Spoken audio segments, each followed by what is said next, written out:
I'll run it to him. Wow. Okay.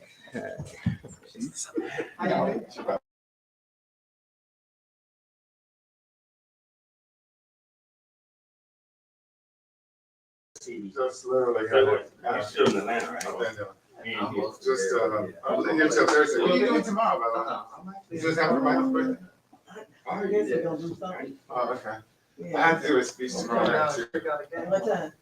I don't know. It's already history museum. Maybe I can do something like we be up for our outreach report. Yeah. Maybe before, I gotta work when I get off. Oh, okay. That's cool. I don't think it's last year. Okay. Just walk up there, or you walk? I'll do the intro. Oh, his intro. Oh, he does intro. All right. Welcome Everyone back to the Next store. Hello, everyone. You are the first audience that has been in the store, in the space, in over 2 years. Wow. It feels so good to have you back, and I could not be any happier to do that occasion with Keith, who is a longtime friend of the store, and you are all longtime friends of the store, even if it is your first time. So thank you so much for being here tonight. In case you didn't know where you are, this is Left Bank Books welcomes St. Louis native, CNN political commentator. I'm going to take this off so everyone can hear me. New York Times bestselling author and a former White House aide to President Bill Clinton, Keith Boykin, who will discuss his book, Race Against Time, The Politics of a Darkening America. Tonight's event is possible because of your support. When you support Left Bank Books, your money goes directly into the local economy. It helps keep our bookstore open.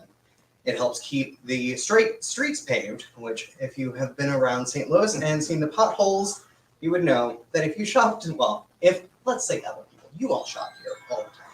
If other people shop in St. Louis more often, that money would be able to fix the potholes that are causing such chaos in St. Louis. It helps keep your libraries funded, your parks free, and so many other things, making St. Louis a wonderful place to live. And I would like to thank all of you for supporting Left Bank Books this evening. For the virtual audience, hello, virtual audience. You can interact with the event by typing in questions as a comment, and we will have audience Q&A towards the end of the event. I am Shane Mullen. I am the events coordinator for Left Bank Books. We produce hundreds of events each year with your support and with a fantastic team here in St. Louis. We are doing a ton more in-person events in May and June. We have several events in the store in June, which I'm really excited about. And we will still be producing virtual events, and we'll continue bringing our in-person events into the virtual world for those of you watching from home. So be sure to check out our event calendar on our website, left-bank.com. And now about tonight's book, Race Against Time, The Politics of a Darkening America. A cold civil war has engulfed the nation. After a deadly pandemic, shocking incidents of police brutality, a racial justice crisis, and the fall of a dangerous demagogue, America remains more divided than at any time in decades. At the heart of this national crisis is the fear of a darkening America, a country in which there is no longer a predominant white majority. As the Republican Party has lost the popular vote in 7 of the last 8 presidential elections, its leaders have incited white Americans in a last-ditch race against time to stop the advance of a new multiracial emerging majority. Keith Boykin, longtime political commentator, has watched this white resentment consume the GOP over the course of a life in politics, activism, and journalism. He has also observed the divisions among Democrats as white progressives have postponed demands for full racial equity, while Black voters have often been too forgiving of party leaders who have failed to deliver. America can no longer avoid its long overdue reckoning with the past, Boykin argues. With the familiarity of personal experience and the acuity of historical insight, Boykin urges us to fight racism, sexism, xenophobia, and homophobia and save the Union, not just by making Black lives matter, but by making Black lives equal. Jericho Brown, the author of The Tradition, says, Race Against Time is Keith Boykin's best book yet in a long list of books and anthologies that have helped to define what cultural criticism is. This book is also an account of what it means to be overlooked in a capitalist landscape that denies the existence and contribution of Black queer citizens. What floors me is that Boykin's genius, from all the political and racial history from Reconstruction onward to his well-wrought recounting of the antics of US presidents from Reagan to Trump, still allows him to remain a man of hope and a writer that affirms the spirit in essays that speak to us as a comforting brother would. Keith Boykin is a CNN political commentator, New York Times bestselling author, and a former White House aide to President Bill Clinton. Boykin teaches at the Institute for Research in African American Studies at Columbia University in New York, and previously taught at the American University in Washington, D.C. He is a co-founder and first board president of the National Black Justice Coalition. He was a co-host of the BET Network's talk show My Two Cents, starred on the Showtime reality television series American Candidate, was an associate producer of the film Dirty Laundry, and has appeared on many other TV shows, including BET's Being Mary Jane. A graduate of Dartmouth College and Harvard Law School, Boykin is a Lambda Literary Award-winning author of 4 books, and he lives in New York City. And I am so thrilled to welcome Keith tonight. If you would please help me in giving him a giant round of applause.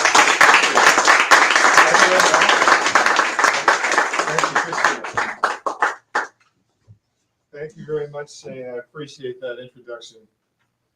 I don't think you left out any detail about my life. So it was good to sort of walk through memory lane. It's good to be back in St. Louis. It's good to be back in person, do a book event here at Left Bank Books. I was thinking about something when Shane was doing the introduction. He was quoting something from, I think, Jericho Brown, who said that I managed to have hope. And I don't know that I have as much hope today as I did even a year ago, or even a few days ago. It feels like our country is spiraling off into a really bad direction. And the sad part is that a lot of us have been saying this, have been worrying about this for a long time. We've been saying this when people wouldn't listen. We've been saying this when Barack Obama was elected president. We've been saying this when Donald Trump was elected president. We've been saying this when people were marching through the streets of Charlottesville. We've been saying this when they tried an insurrection. They tried to overthrow the United States government in order to prevent their guy from losing office. We've been saying this long before the shooter in Buffalo decided to kill 10 Black people in a supermarket. And now we've come to another one of these points in our country's history where it feels like Black people have been trying to say over and over to white America to pay attention. And it only takes a crisis for white people to start paying attention. And then we kind of go back into the same routine we were before, and a few days, weeks later, everyone's forgotten about it.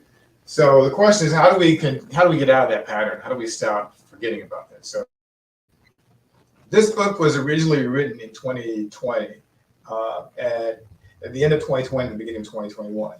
And the book is divided into 3 parts. The first part is about the year 2020 and what an extremely unusual year that was. We had 4 crises that took place in the year 2020. The first, of course, was the Coven Pandemic that started in March of 2020. I was in Los Angeles, which is where I live, by the way, right now.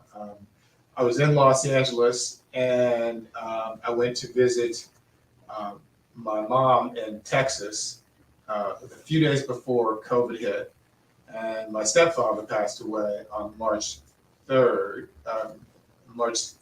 I'm sorry. And then the country shut down on March 13th. So it was, and it was just this was the beginning of a process of adjusting to what we are going through now. The fact that we're all wearing masks. I'm able to take my off just because I'm standing here. The fact that we're still wearing masks 2 years later, and that we just crossed the threshold of 1 million people, Americans, who died. That was the first crisis.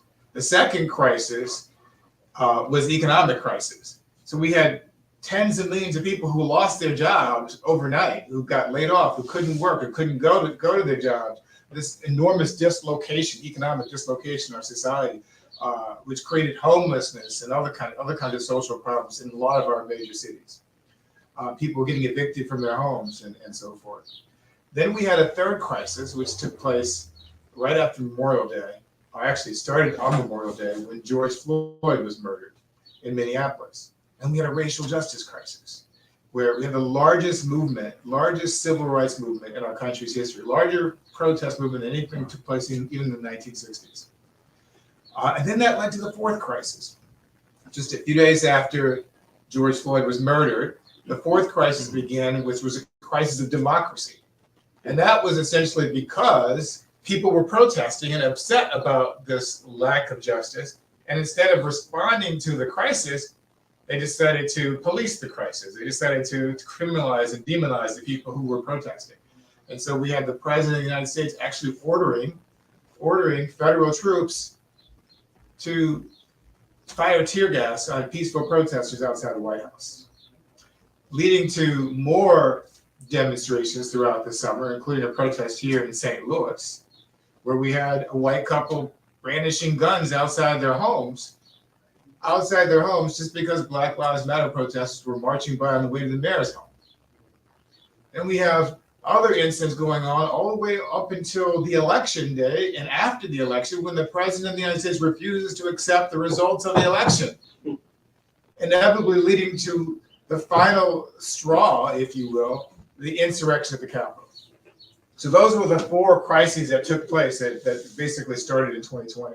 And the book begins, as I said, it's divided in three sections by talking about those four crises. And the second part of the book is about how do we get here?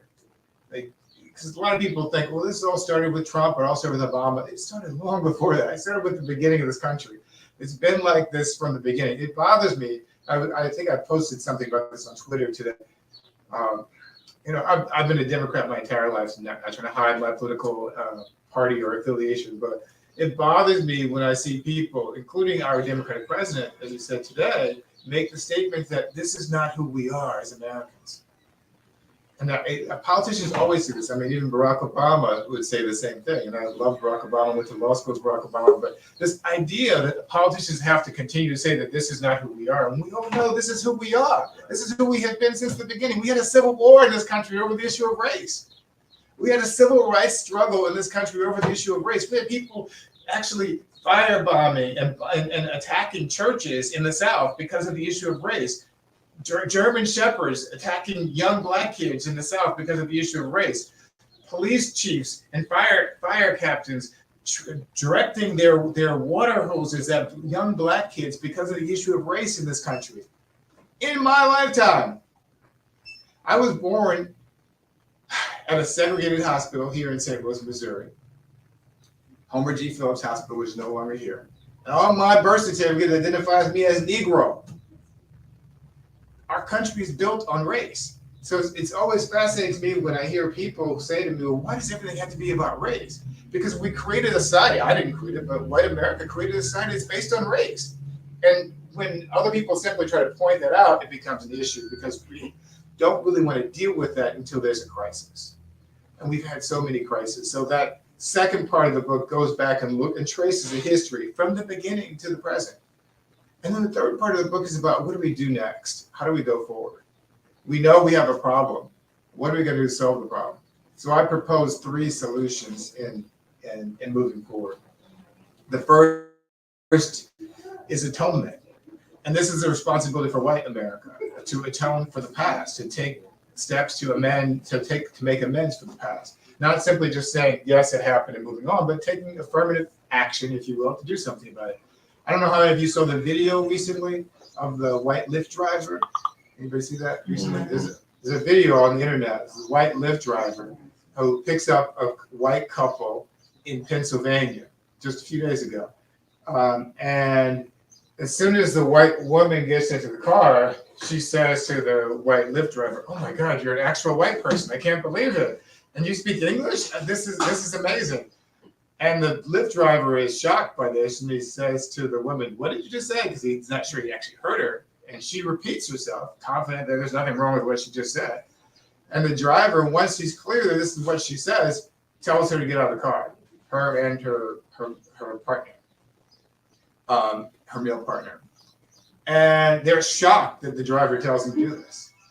So shocked that the driver's calling them a racist for their behavior, and they're in denial about this. It's so funny how people. I get called racist all the time on Twitter because I just talk about race. And whenever I mention anything about race, even a factual, specific data point about race, something you can verify, people say, "Oh, you're a racist."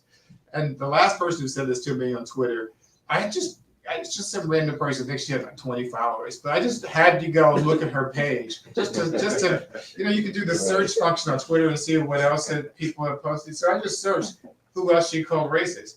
She called Kamala Harris a racist. She called me a racist. She called Black Lives Matter a racist. She called Cori Bush racist. And I was like, well, this is interesting. She's calling all these black people racist. But she's a big Trump supporter and doesn't think that he's racist, or anybody else who is on that sort of side of the fence is racist. And it's just this inconsistency. So we go back to this story in Pennsylvania, where after this is happening, we get the white man who's being kicked out of the car calls the white driver an N-word lover. Just confirming basically the racism. He used the N-word right there. He confirmed the racism. And this is what's so fascinating to me, this sense of denial. So atonement is the first step. And part of atonement means that we can't just bury our heads in the sand and pretend, well, that's my grandparents' problem or my parents' problem or somebody else's problem. It's all of our problem. We have to deal with that today, and the collective injury that exists from that still persists. The second is accountability. And this is a responsibility for Black people.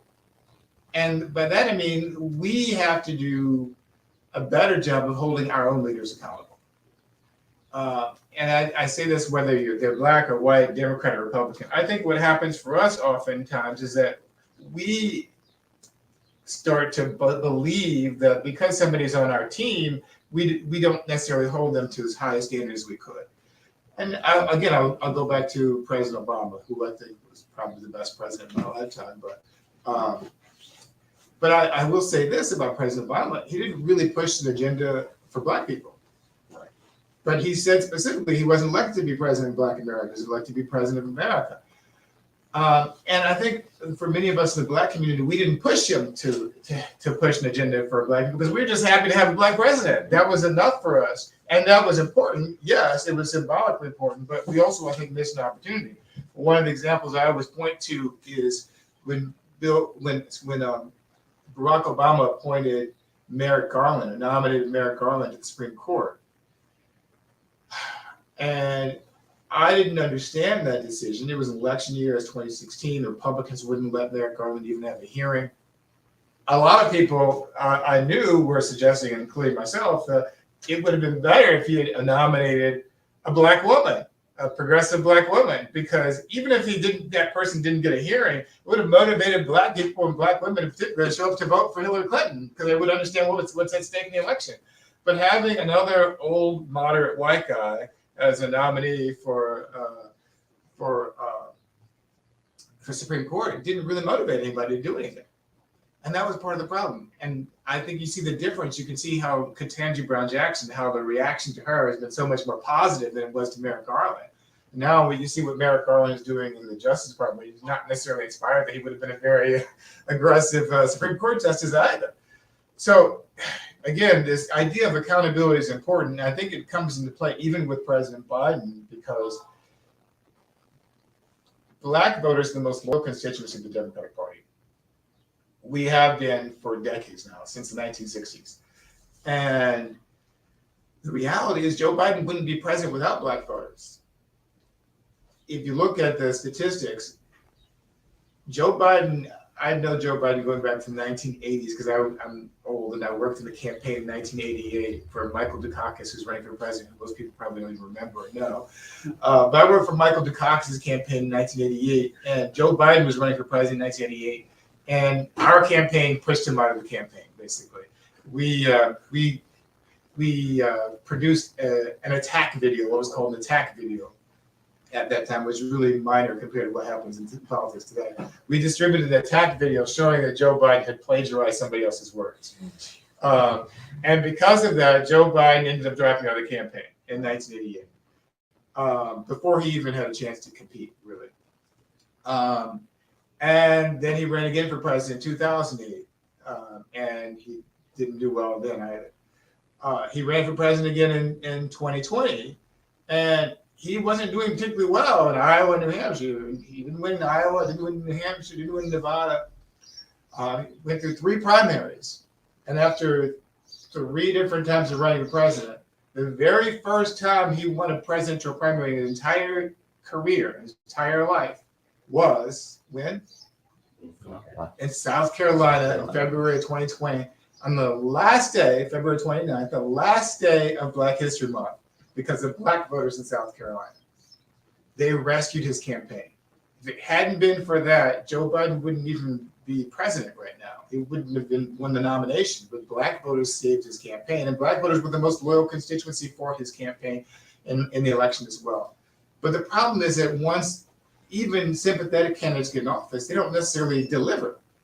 So there have been some achievements, yes, but if you look at some of the major goals that Black people were asking for, like voting rights, for example, or police reform, two of the major issues we were pushing for, the Democratic Party has failed to deliver on both of those issues. And I'm not willing to just say, well, I'm a Democrat, so we just have to let them go along with it and go along to get along. I think our job as Black people is to look out for ourselves as well, to make sure that we hold our leaders accountable, not just that we elect them and then assume that because they're part of our team, we don't do enough to hold them accountable. So I'm saying that accountability is a central element for moving forward. The third and last part of this section of the book, the third and last thing we need to do is to move toward equality. And when I say this is an interesting term because there's a whole movement, DEI movement today, where people don't really talk so much about equality, they talk about equity. And equity means that we're not necessarily looking for equality, we're looking for equal outcomes. But that's what I mean when I talk about equality. I'm not talking about equality in the sense of equality of opportunity. I'm talking about equality of outcomes. What I mean by this is, and some people say, oh, that's communism, you can't do that. It's not American to do that. But this is what America was built on, but on the exact opposite. What I'm suggesting is that the new goal for our civil rights movement, a new goal for our sense of justice and racial justice must be, is there equality? If you look, for example, at unemployment, the Black unemployment rate is twice the rate of the white unemployment rate. And it has been for 50 years. Look at healthcare. Black people are far more likely not to have access to healthcare, far more likely to be exposed to viruses like COVID and to deal with other health disparities and health issues. If you look in the city of St. Louis, even here in the city of St. Louis, when COVID first hit in March of 2020, for the first 6 weeks of the COVID epidemic, every single person who died in this city was Black of COVID. This is not a Black majority city, but every single person who died of COVID in the first 6 weeks was Black in the city of St. Louis. That's according to the St. Louis Post-Dispatch. Every single one. That's a racial disparity that should have sent alarm bells to all of us that something is going on.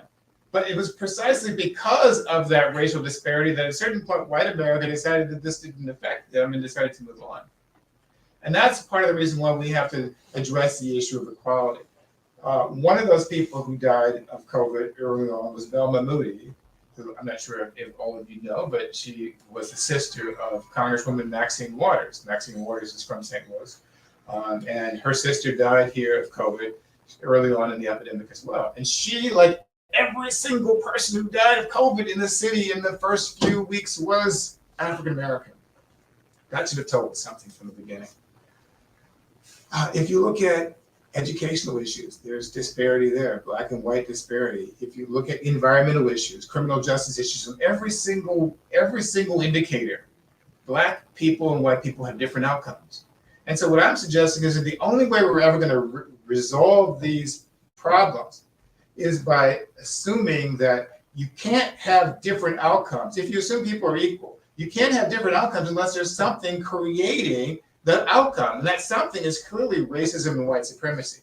So what we need to do is until we have equality in employment, equality in healthcare, equality in education, equality in home ownership opportunities, equality in the criminal justice system, equality in the environment, then we haven't done our job.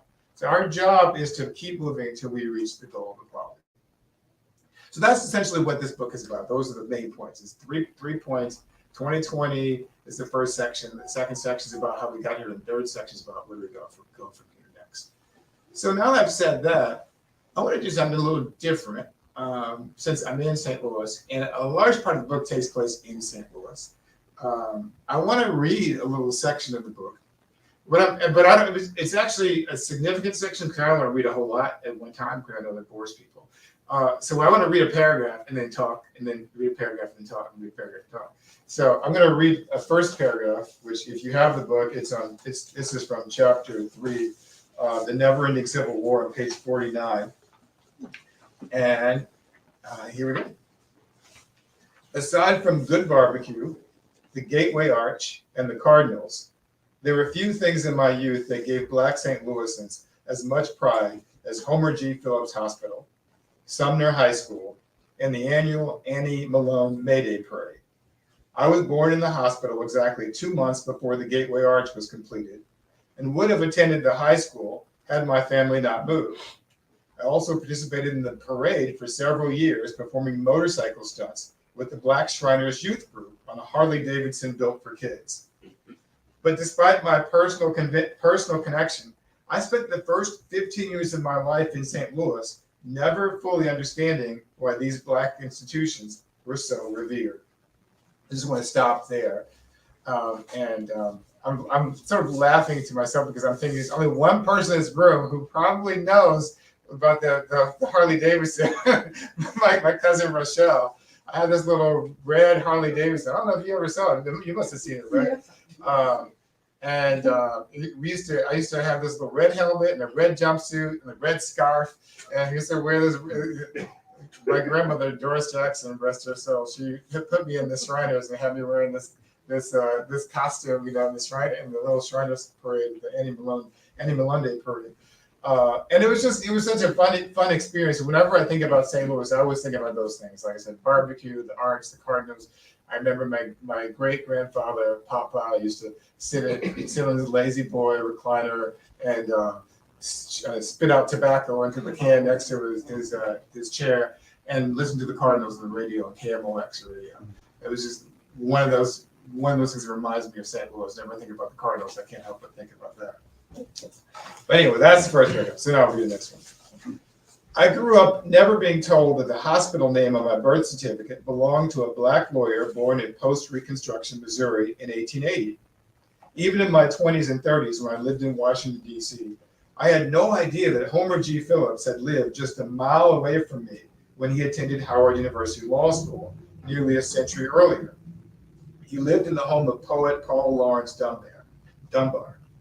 We wear the mask that grins and lies, Dunbar wrote in the famous poem that I had often quoted. After graduating from law school, Phillips returned to Missouri to practice in St. Louis, joining thousands of other Blacks who had moved to the city during the Great Migration. And so at this point, I mentioned Homer G. Phillips Hospital before too, but I didn't know that Homer G. Phillips was a lawyer. I just knew that Homer G. Phillips was the name of a hospital. And I knew the hospital closed down back, I think in 1980, 81 or something like that, sometime around when I left St. Louis.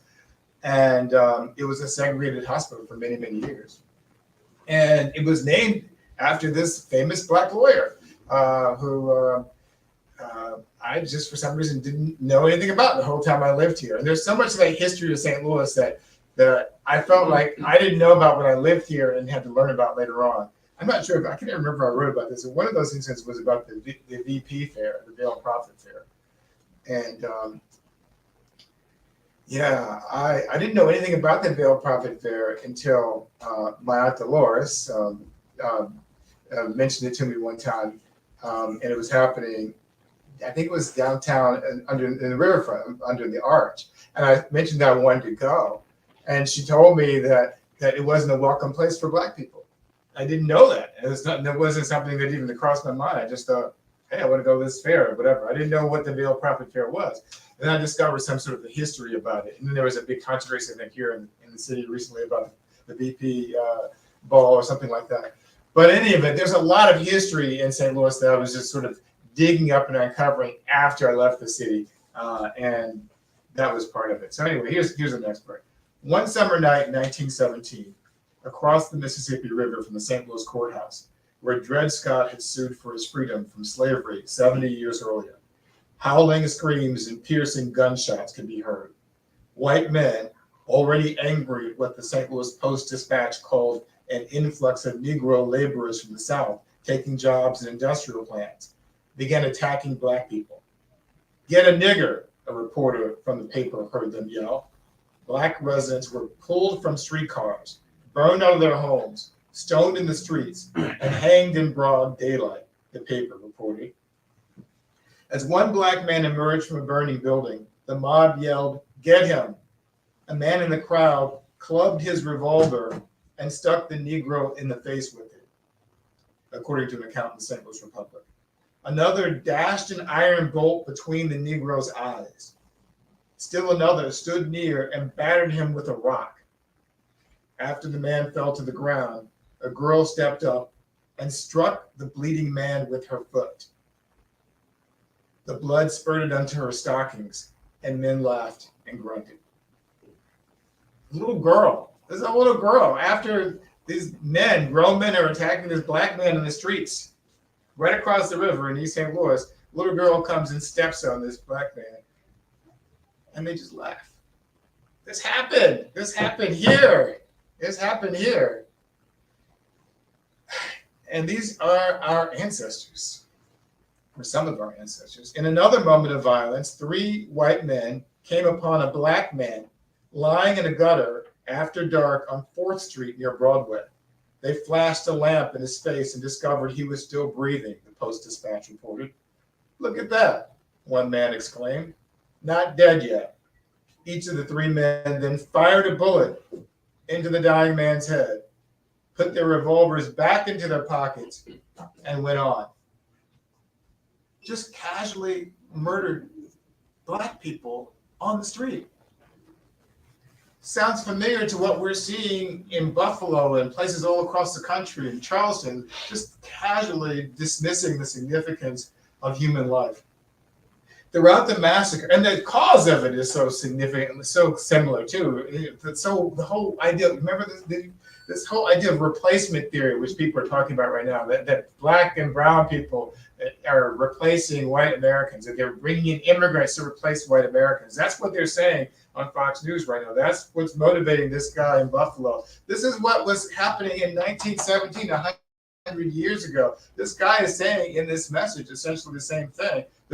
That they were upset because of the influx of Negro laborers. They didn't like the idea that Black people were coming in and taking these jobs. These jobs are supposed to be for white people. And that's what sparked this outrage. Throughout the massacre, the local police appeared absent or complicit. The only thing that I saw policemen do was to keep the fire line, Post-Dispatch journalist Carlos Hurd reported. Other officers who tried to check on Black people lying on the pavement received a sharp rebuke from the sergeant. They were not supposed to bother themselves about dead Negroes.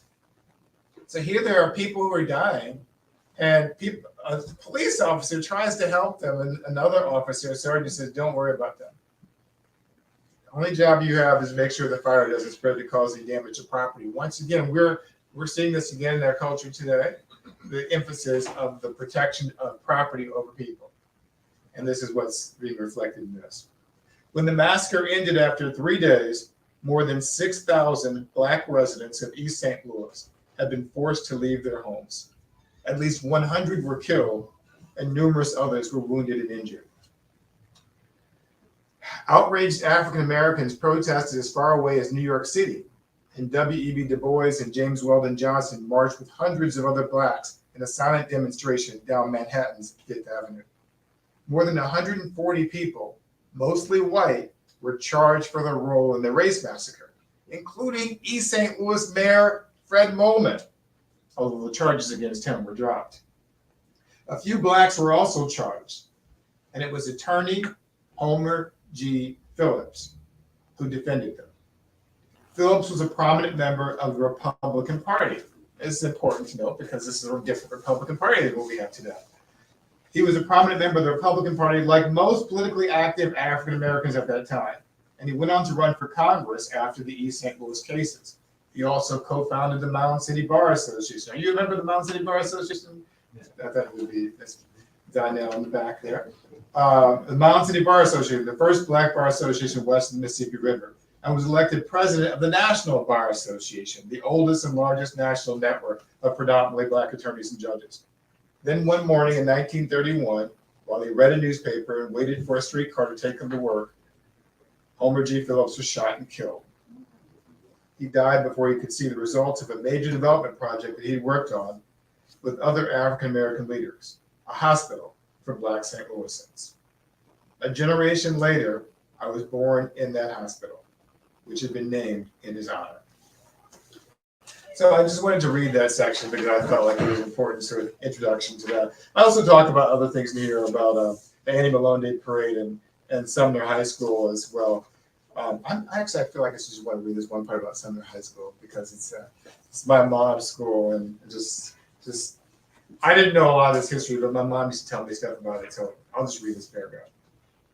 Sumner High School also had a history connected to Reconstruction.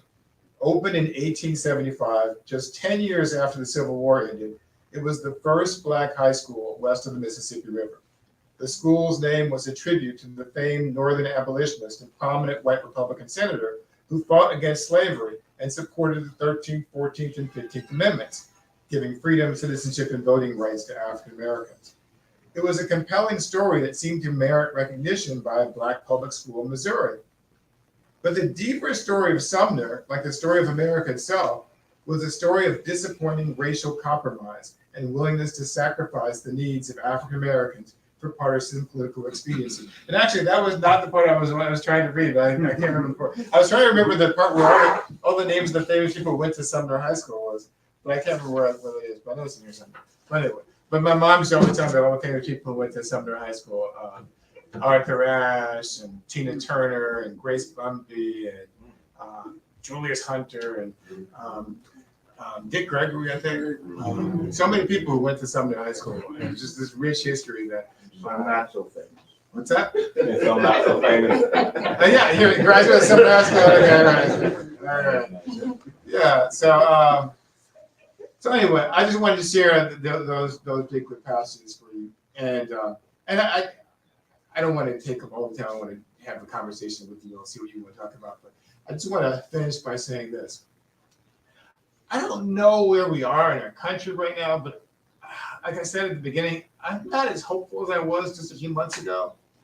And I'm a little concerned because I'm wondering what will happen in the future.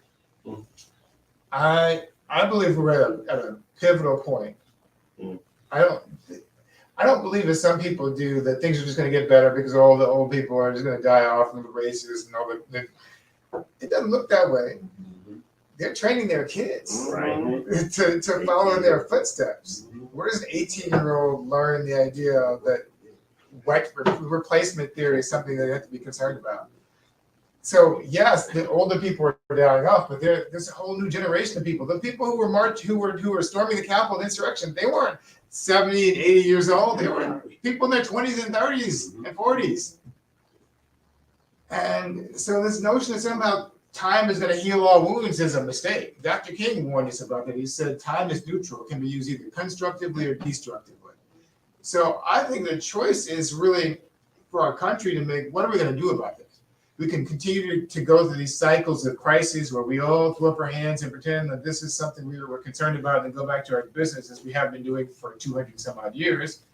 Or we can actually sit down and start to reconcile with that past.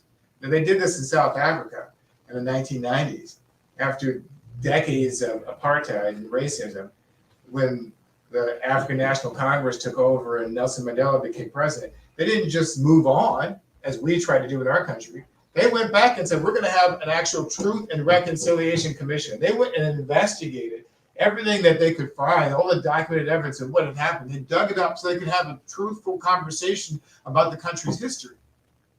And here in this country, we're doing the exact opposite. They're trying to ban books in schools.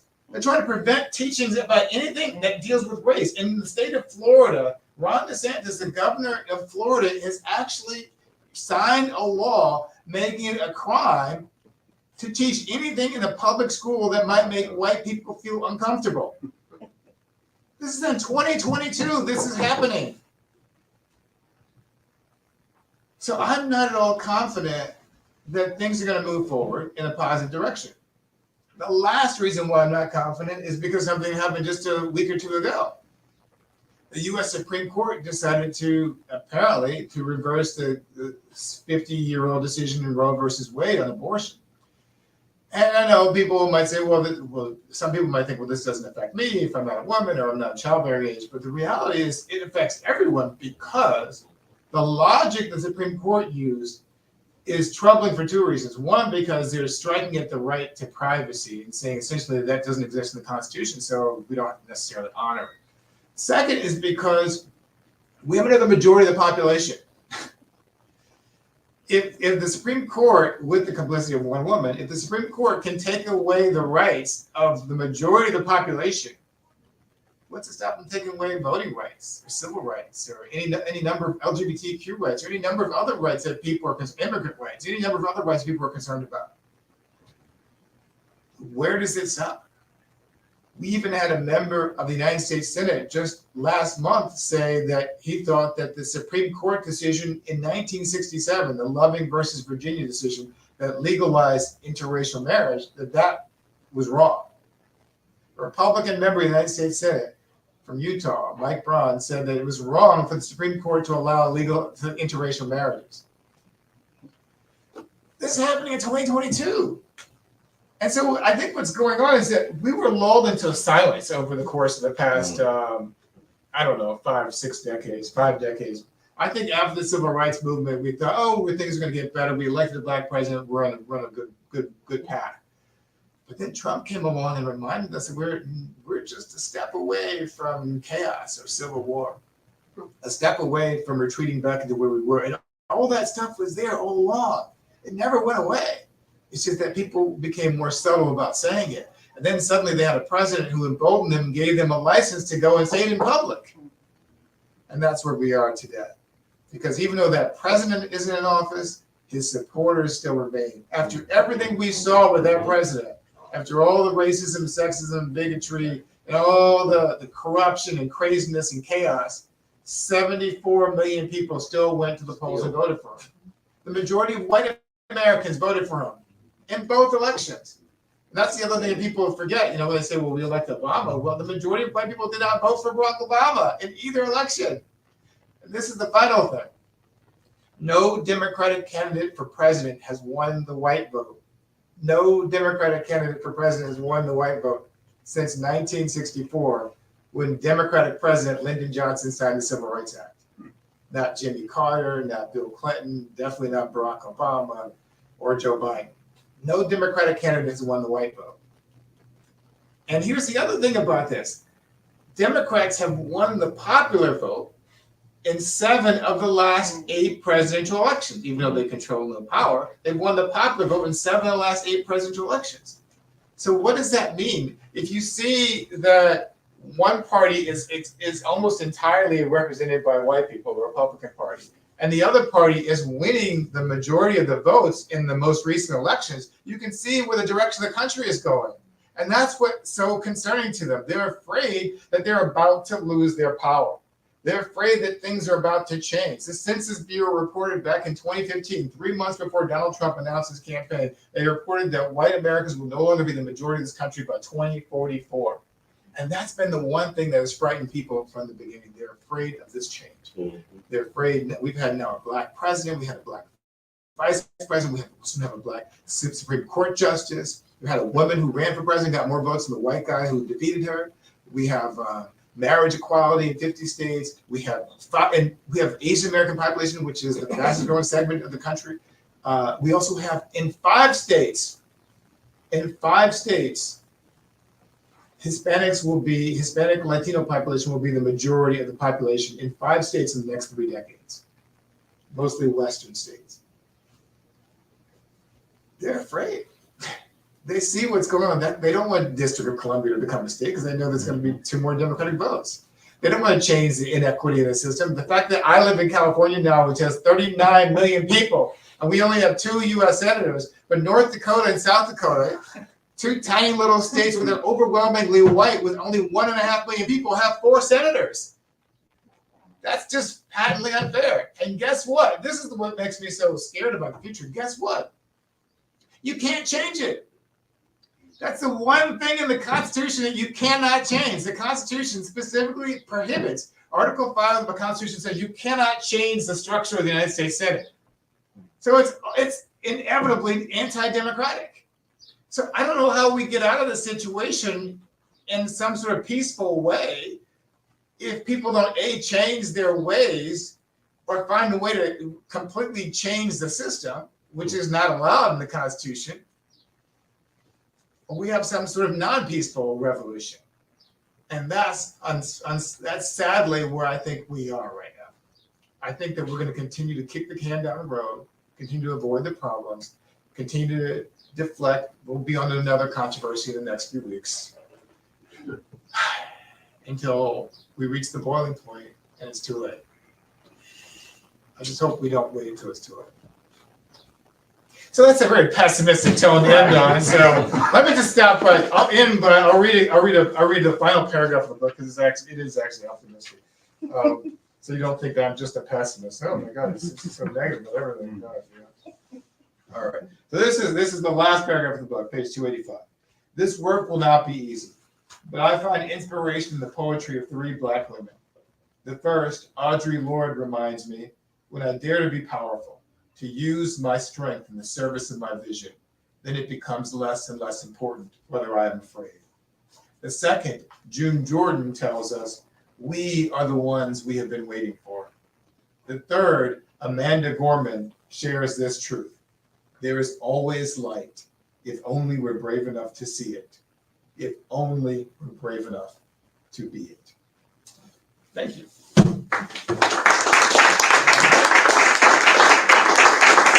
I guess I have to take questions now, and I'm just going to drink some water here. Any questions or comments or thoughts? I'm going to just say for Dr. Maya Angelou, when they show you who they are, believe them. The first time. The first time. Exactly. I agree. But, yeah, this is the thing. I like that quote because I remember back in, 2016 when Trump was elected. And I was all over CNN saying, this is all about racism. And people were looking at me like I had 3 eyes for saying that. I had been saying that throughout the whole time I was on CNN, talking about the Trump administration is built on racism. People were like, oh no, it's economic anxiety. That's what we were told. It was economic anxiety. They're just, poor white people are so upset, because neither party has really helped them out, and here comes Trump who's going to help them out. First of all, you think this billionaire who lives in a gold-plated penthouse in Manhattan is going to be the one to be your savior. You really do. But second of all, what about this guy in Buffalo? His parents were civil engineers. They weren't poor people. They were middle class, upper middle class. What was his economic anxiety? There's a lot of people who are rich and wealthy, like the couple here in St. Louis, who aren't suffering from economic anxiety. Donald Sterling, when he was the owner of the LA Clippers, he's a billionaire, making racist comments about how he didn't want to associate with Black people while he had a mostly Black basketball team that he owned. So, I mean, I don't buy this. And most Black people, we're smart enough to know that it's not about economic anxiety. Don't gaslight us. We know what's going on. Let's just have a real conversation. Let's be honest about it. Questions, comments, thoughts? Yes, in the back. Just thank you for your Homie G. Phillips story. I've been following the story for years. I have articles and everything, and he was murdered near Delmar and Auburn. Yeah, I remember it was a bus stop. I don't know where it is. Yeah. Auburn cuts off down, but he was on that corner. Okay. I wasn't here when I wrote the book, but I was looking at it on Google Maps. Mhm. I was looking at the place where he was killed. I didn't even know he was murdered until I did the research for this book. But yeah, it's amazing how you have this whole history that's right in front of you. You don't even know about it sometimes. You know, like the names of different streets that we're seeing. That's a lot of what people talk about cancel culture. A lot of it is that people are waking up and looking around and saying, "What's the name of the street? Euclid. Who is Euclid? Mm.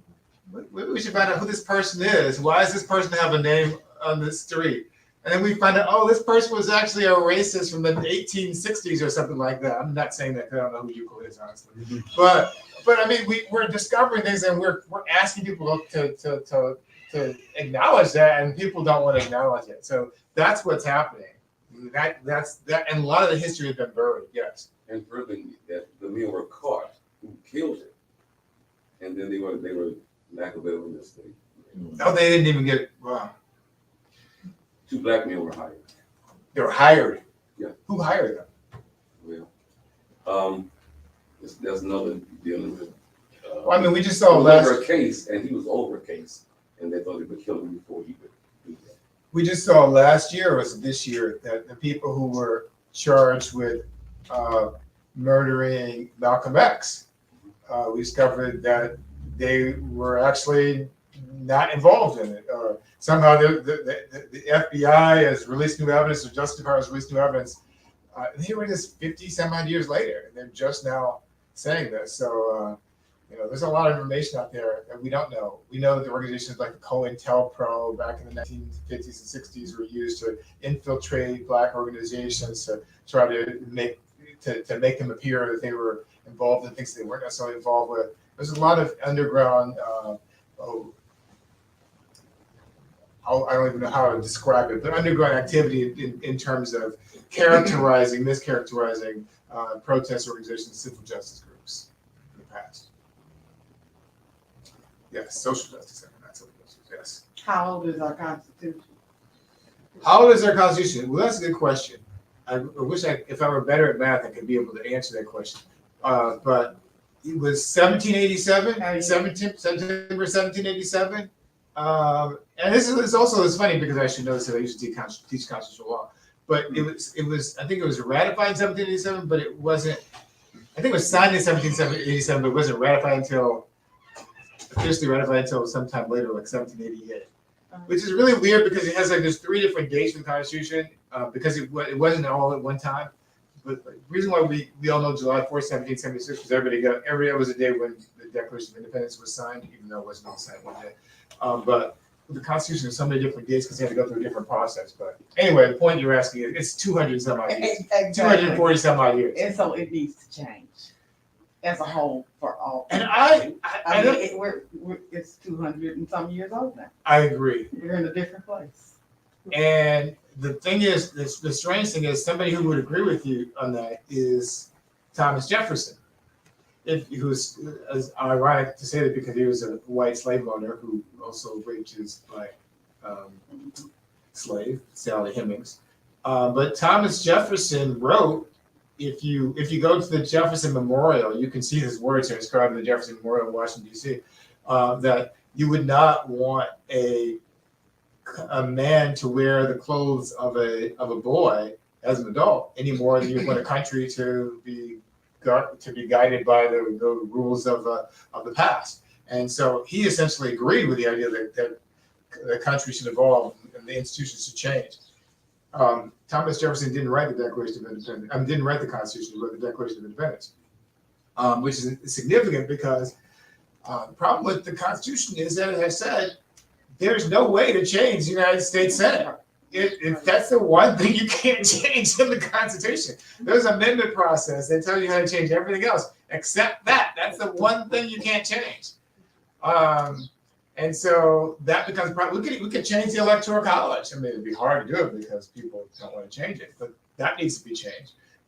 We could change the representation of the House of Representatives easily because it's completely gerrymandered and unfair and is unrepresentative. And you could do that constitutionally. You could even change the Supreme Court. You could add more members to the Supreme Court. You could reduce the number of Supreme Court members. You could put term limits in the Supreme Court. There's nothing in the Constitution prohibits you from doing that.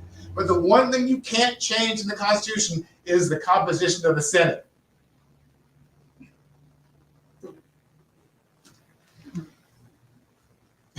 Okay. So I mean, I almost look at it as a poison pill, because if you if you have an anti-democratic country like we live in right now, essentially an oligarchy, white men are 29% of the population but control 90% of the power.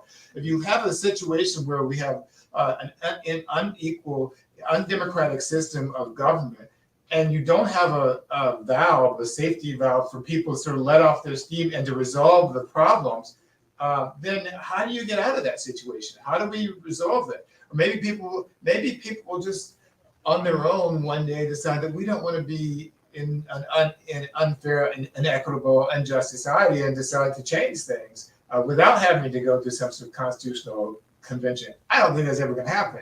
Frederick Douglass said, "Struggle. There is no progress without struggle, and power never conceives anything without a demand."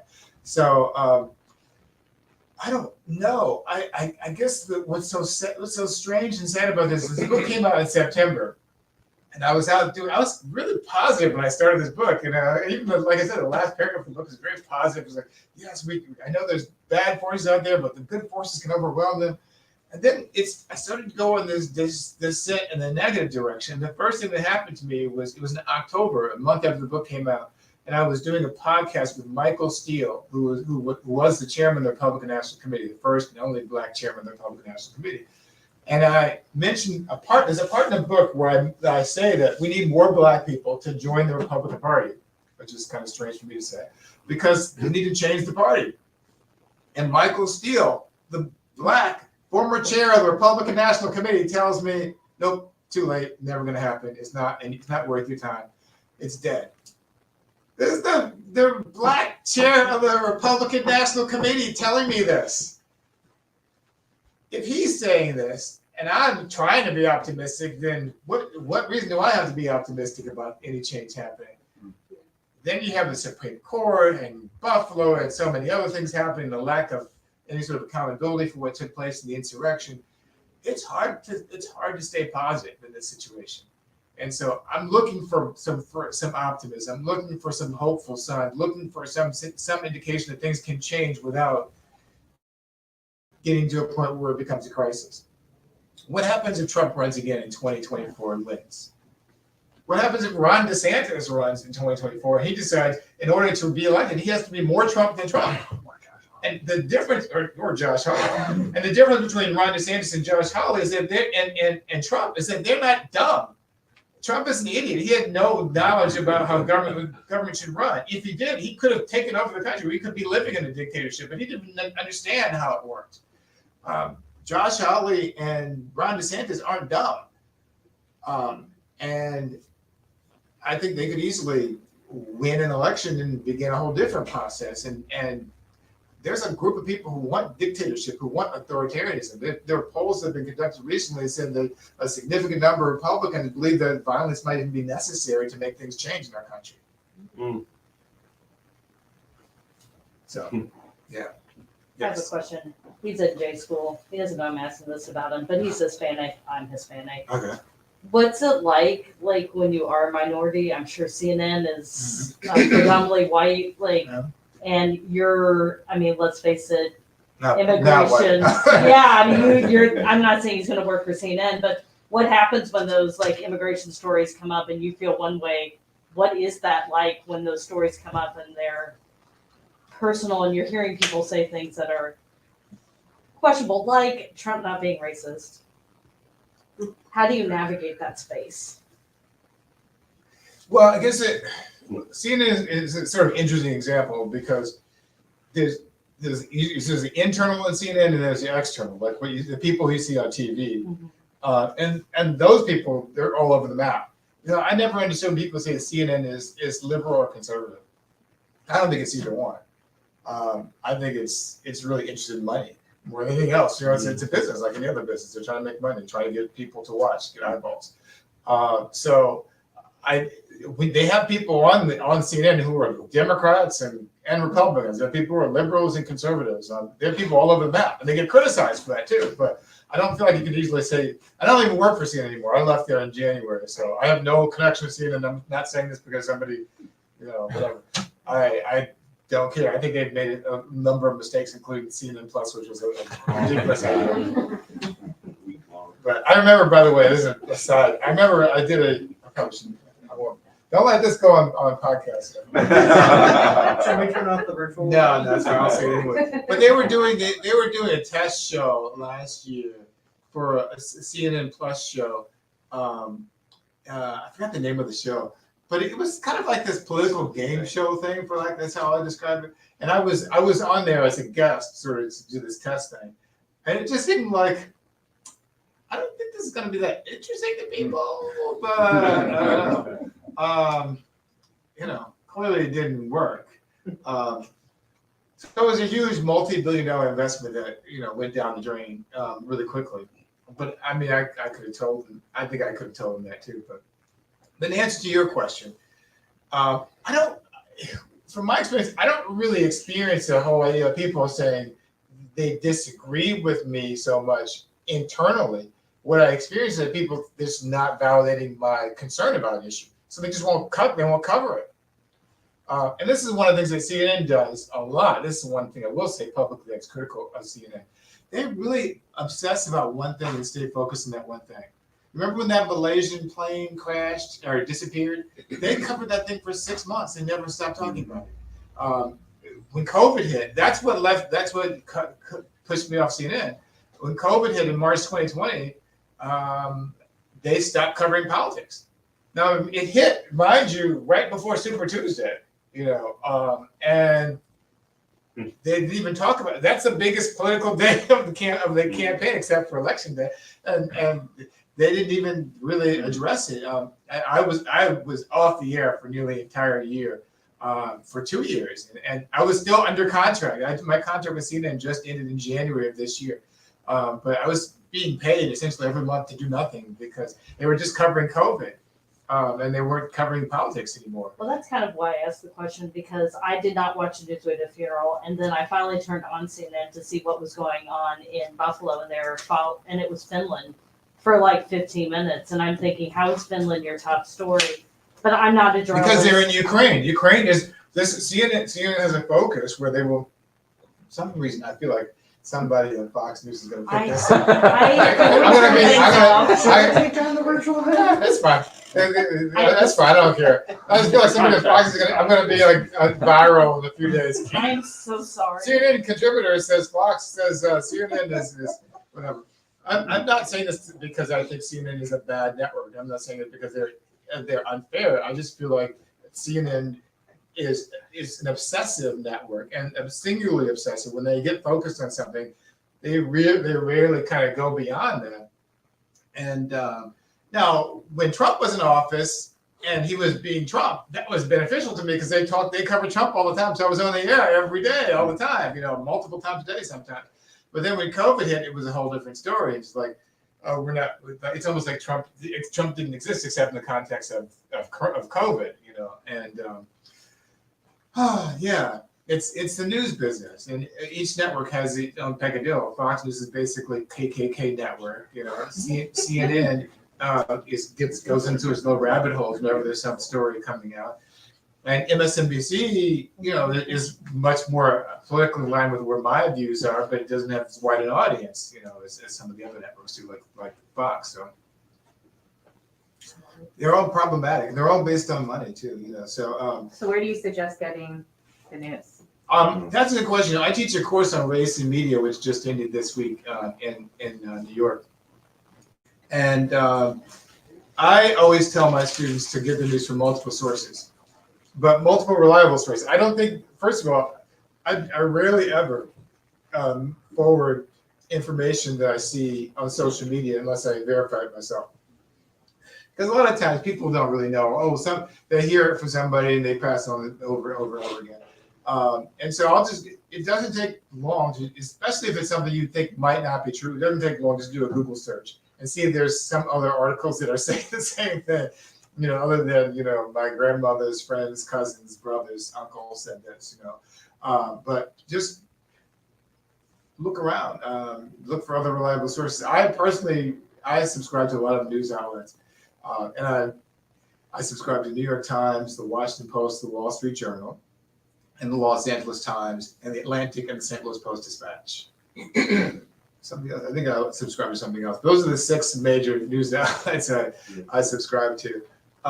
And I read other stuff throughout the day. I'm always online reading things. I watch CNN, I watch MSNBC. I rarely watch Fox News unless there's something that somebody's told me to go watch. But I feel like, you know, the more information you have, the better, because there's no one source that has all the correct information. So keep looking at different places for as much information as you possibly can. Yeah. I have 2 questions. Number 1, do you think this is a center-right country? Oh, that's a good question.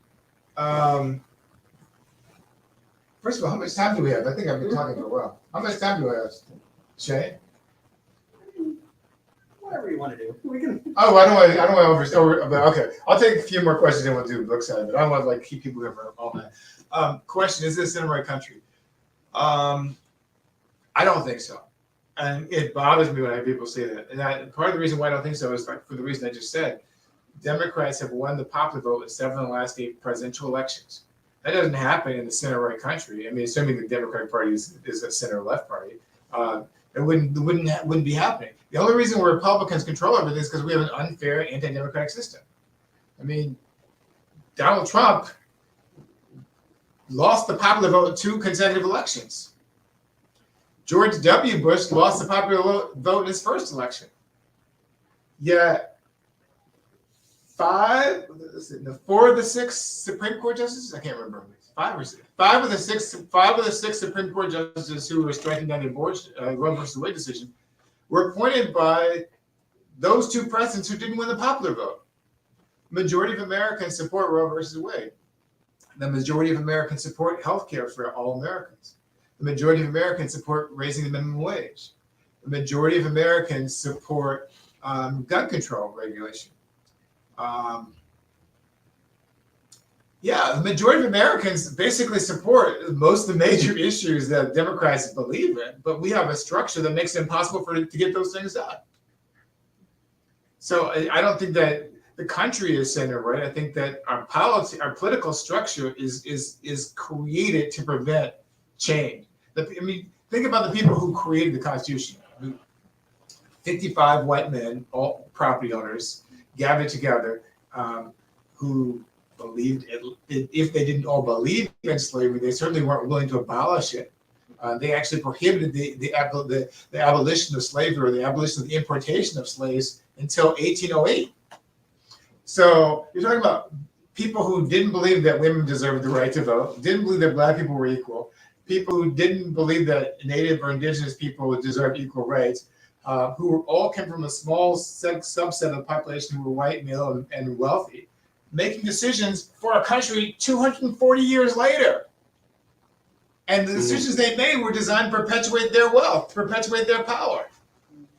So until we break out of that system, we're going to continue to misunderstand what's going on. I think, well, when Republicans are in control of it, the Republicans keep winning the House, because the system is set up to let them win.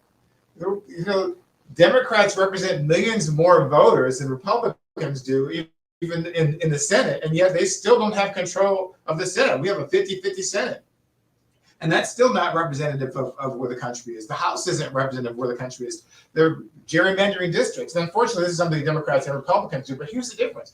Democrats in New York gerrymandered their congressional districts recently, and the Democratic Supreme Court in the state of New York struck down the gerrymander. So now they have another system that doesn't give them an advantage. Meanwhile, Republicans in Texas and Georgia and Florida and North Carolina and South Carolina are gerrymandering their congressional districts, and the Republicans in those states, the Republican Supreme Courts in those states, are allowing it to happen. But the judiciary is impartial, and the judges are unbiased. So our system is screwed, and somebody please help me find some optimism in all this. So, our system is screwed, and I feel like maybe the best thing I can do in terms of creating optimism is to just keep ringing the alarm, like Beyonce says, so people will see that this is something we need to pay attention to. Yeah. All right. One more question. All right. Last question. Happy to talk afterwards. What's this? No one else. Somebody's gonna have a last I'll question. ask. So, Sure. All right. you were talking about media. Right. As far as like social media, Right. I mean, obviously it has led to, I think, a lot of the problems that we're having now. But what solution is there if we maintain free speech, but we have people being radicalized online? No, that's a good question, and I'm not going to be able to give you a really easy answer to this because I've been sort of thinking about this a lot lately, trying to figure out what the answer is. Because I feel like a lot of people who talk about free speech don't really believe in free speech. Like Elon Musk has been talking about, oh, he believes in free speech and he wants Twitter to have free speech. He wants Trump to come back on Twitter, but even then, when he was pressed about that, he had to admit that there were certain circumstances where he didn't think that people should be able to express themselves. So, I don't think anybody really believes in absolute free speech. That everybody should be able to say whatever they want to say without any consequence. Well, to me, freedom of speech doesn't mean freedom from consequence. It just means freedom. I believe everybody should be able to say whatever they want to say. Whether it's racist, sexist, homophobic, misogynist, whatever. You can say whatever you want. But that doesn't mean that you can't be held accountable for what you say. So sure, go ahead and say it. But then if you want to say something racist, and I want to say that you're racist, then that's fine too. We both have free speech. But I think the challenge is, how do we build a society where we respect the fact that some speech has a corrosive, limiting anti-speech effect on people? It prevents speech from happening. When you have misinformation from news networks like Fox News, news networks in air quotes, telling people that the election was stolen, that black and brown people were trying to replace white people, and all kinds of sort of things like that. It's free speech, but it's also detrimental to a democracy because it's convincing a significant number of people to believe in misinformation that's harmful to the public. I mean, should people be allowed to go on TV and spread lies about COVID and vaccines and things like that? I mean, it's a question that we haven't fully resolved in this country. If you go to some other countries, in Germany, you can't wave a Nazi flag in Germany. Nazism is basically banned in the way that we don't ban the Confederates in this country. People proudly swearing their allegiance to the Confederate flag, even though the Confederates fought a war against the United States And lost. In South Carolina, just last week they celebrated Confederate History Day. And it's not something this is not something that goes back. Oh, this is part of the tradition that goes back into the Civil War, the 1800s. This is something that started just 2000. They started in 2000 because they were the last state to adopt a Martin Luther King Day holiday. So when they were forced to finally accept a Martin Luther King Day holiday, the only way they would accept is if they could have a Confederate History Day to balance it out. CRT. So that didn't quite get me to the positive ending I wanted. But let me just say, what is positive is I really like being here. I love being in St. Louis, love being in this audience, love being able to talk to people. I think there's some place I'm going to sit somewhere aside some So I books. forgot to get your table for signing. So do you want to say? Oh, I can do it here. I can do it here. Okay. So I can stand here and just sign books and go from there then. All right. We do have copies available for sale at the desk, and I've got Sharpies and pens for you. And I want to thank you all so much for coming out tonight. It's really great to have an audience back inside the store. And be sure to check out our event calendar for some other incredible events. So thank you.